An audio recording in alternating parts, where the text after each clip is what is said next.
some brother got arrested and they just let him out, you know. So, oh yeah. He was with Young Thugger. You know, they got indicted and on the RICO, right. And, you know, they let Gunna out. So people were like, how he get out? How he get out? You That's know, a good question. Did he bail out? I heard they gave him like a 10-year sentence and he got to do it on probation or something like that. Don't give me the line.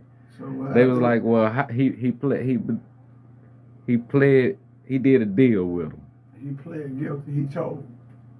He told something, right? He told everything. In the feds, they have a thing called accepting responsibility. Mm-hmm. You have to, if you plead guilty to a charge, you have to stand in front of open court and accept responsibility. So I have to say that I came to Dallas, Texas, right, and I got in contact with E. E got in contact with you. He gave me your address, and I came down here.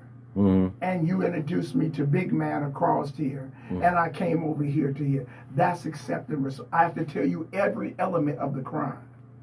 Not part of it. Every element of the crime, or you don't get a deal. In the state, you can just say guilty and go. Mm-hmm. You ain't got to. I ain't got to snitch on you. I might. You know what I'm saying? Right. Like Charleston, I might. I'm gonna tell for my deal, and I'm gonna make a deal that I'm gonna testify in court. But for in the feds, if you would have crime partners, and they get 20 and you get 5, you told on them. In front of the court. You didn't just tell on them. You wasn't no CI. You stood up in the courtroom before you took your deal. You have to accept responsibility. And you have to tell the judge every element of the crime. So what you think Young Thug and them gonna face? It was like 28 dudes they indicted. So if he cooperated with them, you think they can strike a deal too, or it's over with? No, deal over. First man come, everybody else gets served. Ooh. Unless you got somebody else on the street I can go pick up. Oh. Okay, what if it come to the light that Gunna was lying and somebody else came up and testified and say he lying, it went like this? I don't care. He got out first. Will they take his deal back? No, they won't. Oh. Because see, under the RICO Act, like I was explaining last night, the RICO Act it's continued criminal activity.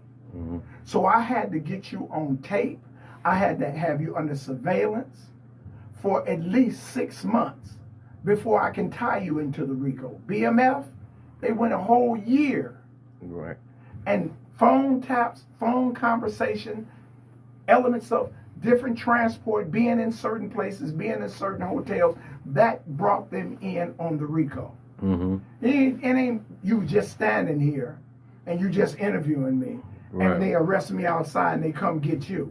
Yeah, it don't work like that. No, he just interviewed me. But he interviewed you. But last time he was here, he was over at the hotel with you, and y'all did this.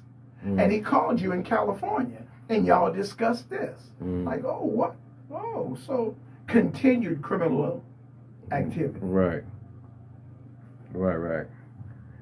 Man, you got to watch yourself, man, in this game. It can get serious. I tell people all the time, playing the game is not enough. You have to know the rules to the game. Mm-hmm. Because if you just play every time the referee he say it's a foul, you don't know how to defend it. You should never get in a crime. A man told me a long time ago, Marvin, you carry them guns.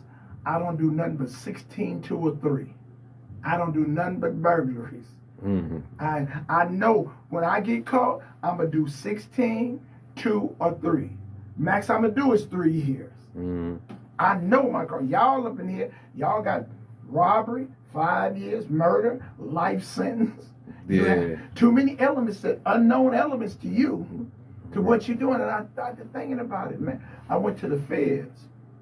One of the little homies broke in my house. Mm-hmm. And I was working for Mike Tyson at the time. And when I seen him go in my house and rape my house, I couldn't believe it. Did nobody do me like this?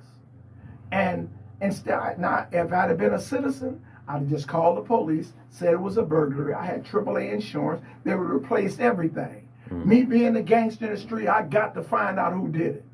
I find out who did it. Before they got to the hospital, they told on me. I go to jail, and we ain't gonna see, they send me to the feds. Not for the gun, but for being a known gang member. They got this thing called Operation Safe Streets, 1968. It was for bank robbers and gangsters. Anybody with the element possessing a gun that wasn't made in their state and they're a felon, you get 65 years in prison. Oh, that's how they got you? That's commerce, interfering with commerce. It's called the commerce law, right? And I'm looking at... That go back to me when I told you they make them laws to take us down. No, they make the laws. You take yourself down when you don't know the law.